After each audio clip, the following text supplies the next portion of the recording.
Chers amis de notre chaîne YouTube, heureux de vous retrouver pour un petit moment de partage sur un thème un peu particulier. Un certain nombre d'entre vous, dans les questions que vous abordez, en font ressortir une assez régulièrement.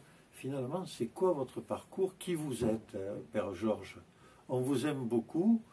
On aime votre façon de vous adresser à nous, la simplicité de vos explications, mais vous êtes qui? Comment vous vous êtes retrouvé là, finalement?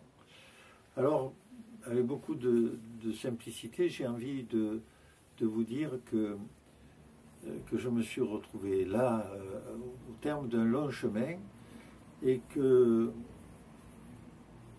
comme on dit, le Seigneur écrit droit avec des lignes courbes.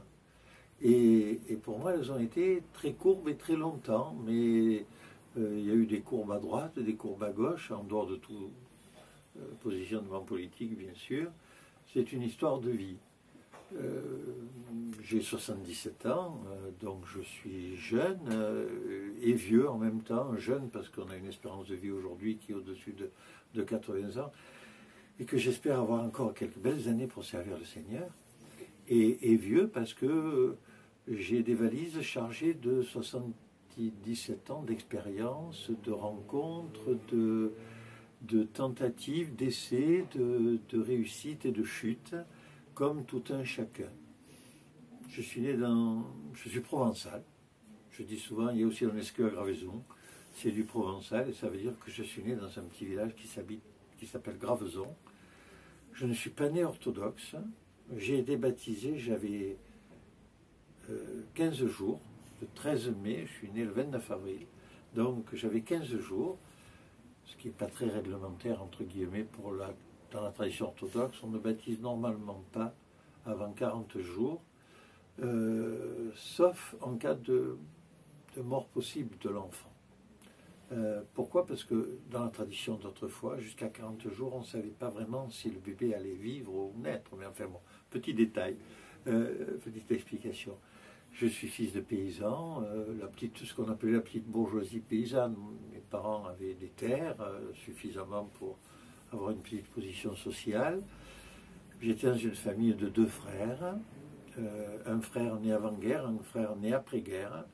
Et bon, un frère aîné qui devait prendre les terres et succéder au papa, et puis moi qui devais faire une carrière dans autre chose.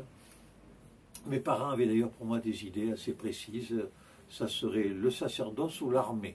Parce que dans les médias après-guerre, c'était pour les familles, on va dire, un peu bourgeoises. C'était comme ça qu'on imaginait l'avenir de nos enfants, et puis je vous dirais franchement qu'on ne leur demandait pas trop leur avis. Hein. Et moi, je n'avais pas envie d'aller faire le pitre à l'armée. Et le sacerdoce, j'étais catholique, j'avais été baptisé catholique. Ça m'allait bien, mais je trouvais à 10-12 ans que les petites filles étaient jolies. Et je ne savais pas trop pourquoi, mais ça me laissait pas totalement indifférent. Donc je ne m'imaginais pas dans une vie autre. Donc, on m'a fait faire des études agricoles en plus. J'étais très brillant à l'école, mais comme je ne savais pas ce que je voulais faire, mon père m'avait dit, ben, écoute, nous on est paysans, donc tu feras des études agricoles. Et j'ai eu la chance très vite de rencontrer des personnes que je vivais comme différentes de ce que j'étais moi. Et notamment, en étant scout, dans une troupe qui dépendait du lycée dans lequel j'étais, de rencontrer des jeunes qui avaient des problèmes je dirais, de handicap pour certains, physiques, même un peu intellectuels, mais surtout des problèmes de handicap social, je dirais. Et moi, je n'étais jamais sorti de mon village, j'avais jamais vu de gens autre que moi, c'est-à-dire qu'il y avait des parents qui étaient mariés, qui n'étaient pas divorcés, qui n'avaient jamais fait de bêtises, voilà. Et je me suis intéressé à ces jeunes en me rendant compte qu'ils m'apportaient beaucoup dans ma compréhension du monde et que j'avais une bonne relation avec eux. Et tournant de mes 17 ans, j'ai demandé au directeur de l'école dans laquelle j'étais si c'était un métier de s'occuper de gens qui sont pas bien, qui ont des différences. Il m'a dit oui, oui, mais tu vas continuer à aller à suivre tes études. Je devais être en première, mais peut-être tu pourrais un peu aider et regarder si tu pourrais pas proposer des choses à ces jeunes-là, justement, à partir du scoutisme. J'ai fait ça pendant une année et j'ai trouvé ça passionnant. La rencontre de l'autre, je pense que c'est ce qui a guidé ma vie. J'ai jamais trouvé quelque chose de plus intéressant dans le monde. Bon, sûrement au cours de ma vie des petites choses, mais qui n'étaient pas essentielles. Faire du sport, avoir des petits plaisirs dans la vie, mais la rencontre de l'autre et découvrir dans l'autre des choses extraordinaires. Bon, voilà. Alors je me suis réorienté. J'ai fait une formation de moniteur éducateur de l'enfance parce que c'est ce qui était le plus accessible dans un premier temps. Et puis j'ai été appelé à l'armée. Quand on est vieux, quand on a mon âge, on a fait l'armée. Mais je faisais 1m84, 74 kg, j'étais très sportif et on m'a dit que je ferais un excellent parachutiste. Moi je trouvais que c'était haut de sauter d'un avion pour tomber par terre et en plus je crois que j'avais un petit côté rebelle peut-être, je ne sais pas. Et donc j'ai demandé à partir en coopération et j'avais suivi des études agricoles, un brevet de technicien agricole, j'avais fait une école de moniteur éducateur et j'étais diplômé de moniteur éducateur, j'avais donc une expérience pour m'occuper des gens, on va dire. Et donc j'ai demandé à partir dans des pays exotiques où il faisait beau toute l'année, où les filles étaient magnifiques et où on parlait d'autres langues, etc. Donc on m'a envoyé en Algérie 2 ans, dans la montagne, dans une mission de père missionnaire d'Afrique, qu'on appelait les pères blancs, pour enseigner le français et l'arboriculture spéciale, la culture du dattier, du figuier, des orangers, et toutes ces choses-là, et puis les cours de français. Et puis je m'occupais de l'internat, du lycée dans lequel on était. Et là, ça a été pour moi une vraie rencontre, jusqu'au point où je me suis demandé si je n'allais pas rester dans une vie comme ça. C'est une vie un peu monastique, finalement. J'étais avec 3 pères blancs, qui sont tous décédés maintenant, je le sais parce que j'ai eu des nouvelles, au milieu de la montagne, perdue en Kabylie. Et ça a été pour moi une expérience sans doute qui a été une grande richesse de ma vie. Je suis rentré d'Algérie au bout de 2 ans. Je n'ai pas reconnu le pays dans lequel j'arrivais. Et ça, c'est directement en lien avec mon statut d'aujourd'hui. Et j'ai notamment pas reconnu l'Église catholique que j'avais laissée, que j'aimais bien, que je fréquentais depuis mon enfance. J'étais enfant de chœur. Je chantais le latin, je ne savais pas ce que ça voulait dire, mais je regardais la page d'à côté du livre de messe et c'était en français, donc je comprenais tout. Et j'ai pas reconnu non plus trop la société dans laquelle j'étais, puisqu'il y avait eu 68, et malgré mes cheveux longs et la barbe que j'ai toujours portée depuis mes 19 ans, j'étais pas du tout un baba cool. J'avais simplement loupé l'épisode de mai 68, et moi j'étais dans mon petit monastère dans la montagne, loin de tout, sans télévision, sans radio, sans courrier, puisqu'il y avait eu les grèves de 68. Et j'ai eu du mal à repérer où je débarquais. Et puis, j'ai quand même repéré tout de suite que quand je suis allé à la messe le dimanche suivant mon arrivée en France, c'était fin août 69, j'ai découvert une église à laquelle, je le dis avec humilité et un peu de honte sûrement, une église que je n'ai plus comprise. Une église où il y avait les beaux chants de mon enfance avaient disparu. Le monde dans l'église avait disparu aussi d'ailleurs. Il y avait beaucoup moins de monde. Il y avait des chants nouveaux qui faisaient moderne mais qui ne me parlaient pas au fond du cœur. Et j'ai pas compris. J'ai pas compris et j'ai été très triste en fait. Je crois que le sentiment que j'avais au fond du cœur, c'était même pas un sentiment de jugement, mais un sentiment qui disait, mais pourquoi? Pourquoi c'est devenu comme ça? C'était bien.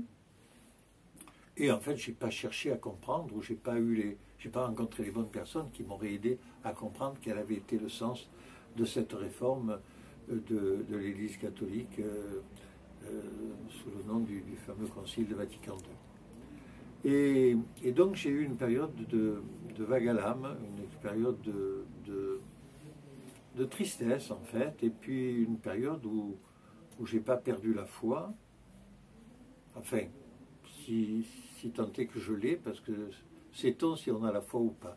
Mais je sais que j'aime bien Dieu, et je crois qu'il a une affection lui aussi pour moi, donc c'est du moins ce dont je suis convaincu, et c'est ce qui m'aide aussi à vivre.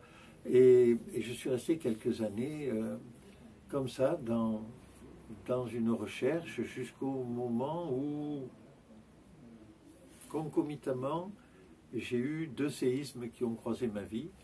Le premier, c'est la rencontre d'une jeune femme belle, incroyablement belle, dans le cadre de mon travail d'éducateur. Je précise que j'avais pu faire en rentrant en Algérie, 2 ans après être rentré, une formation d'éducateur spécialisé. Et bien plus tard, j'ai fait une grande école d'administration française qui gère pour les gens qui gèrent des établissements, des hôpitaux et des choses comme ça dans ce qu'on appelle l'école des hautes études en santé publique. Mais j'ai rencontré donc une jeune femme, j'avais 27 ans, 28 ans, et j'ai rencontré, grâce à cette jeune femme, un prêtre extraordinaire qui a été pour moi un phare, dont j'ai la photo ici. Tiens, je vais vous le présenter d'ailleurs. Je tends mon bras. Voilà, vous avez là le père Cyril Argenty, et là, à l'époque, le père Stéphanos, dont je vous ai déjà parlé, en vous disant d'ailleurs une bêtise, en vous disant qu'il était métropolite de l'église grecque en Lettonie ou en Lituanie, je ne sais plus ce que je vous ai dit, et en fait c'est en Estonie. Et je peux vous garantir que là je ne me trompe pas, je le connais bien. Et ce père, le père Cyril Argenty, qui est pour moi un saint homme, après quelques échanges que nous avons eus ensemble, m'a invité à rejoindre la tradition orthodoxe. Bien loin, en cette année 74 et au mois de décembre, bien loin d'imaginer qu'on me demanderait des décennies plus tard d'accepter l'idée de l'ordination. Voilà, c'est peut-être un premier temps de cet enregistrement que je partage avec vous sur finalement mon chemin jusqu'au moment où je suis rentré dans l'Église orthodoxe et puis dans ma vie professionnelle d'adulte, je dirais. Et puis je partagerai peut-être ça dans un autre moment avec vous. Je vous laisse un petit peu sur votre faim, entre guillemets, puis on parlera d'autres sujets beaucoup plus intéressants que moi à d'autres moments.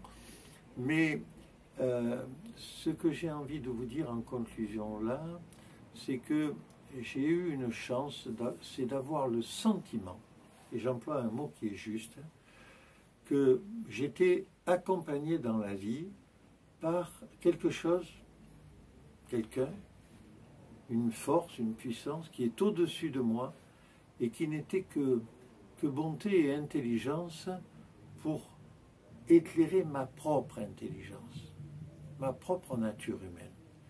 Et ça ne s'explique pas, c'est pas très rationnel, sans doute, mais c'est peut-être comme ça qu'on peut essayer de vivre une vie en Christ, avec le Seigneur, et être une personne qui va pouvoir être véritablement au service des autres. Pour moi, ça a été pendant longtemps des personnes en grande difficulté, qu'elles soient sociales, en difficulté sociale, handicapées, toxicomanes, délinquantes. J'ai une grande spécialisation dans les grands délinquants, ce qu'on appelait les grands délinquants. Voilà, alors on en est à ce premier temps. Je prendrai le temps, lors d'une prochaine rencontre avec vous, d'aller jusqu'à au temps qui m'a conduit devant vous, là, aujourd'hui.